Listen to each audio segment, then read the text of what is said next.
ও আমার মা ও বোনেরা, আসসালামু আলাইকুম। আপনারা ভালো আছেন?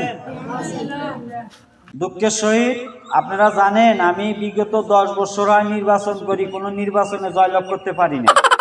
তার কারণ আপনারা জানেন আমি মানুষটা কেমন।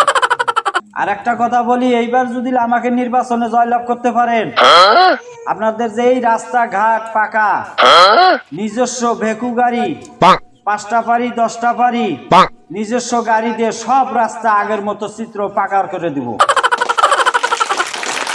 তার কারণ আর একটি কথা না বললেই নয়, প্রতিটা ঘরে ছেলে সন্তানকে আপনারা ভুট্টা বিক্রি করেন, ছাগল বিক্রি করেন, গরু বিক্রি করেন, ধান বিক্রি করেন, বইয়ের গয়না বিক্রি করে হইলেও একটা প্রতিটা ছেলের হাতে একটি করে স্মার্ট সেট কিনে দিতে হবে। তার কারণ আমার টিকটক দেখতে হবে। টিকটক দেখার কোনো অপশন বাকি থাকে না। এই আহ্বান করে আমি বক্তব্য চিরস্থায়ী করতেছি। আসসালামু আলাইকুম রাহমাতুল্লাহি ওয়া বারাকাতুহু।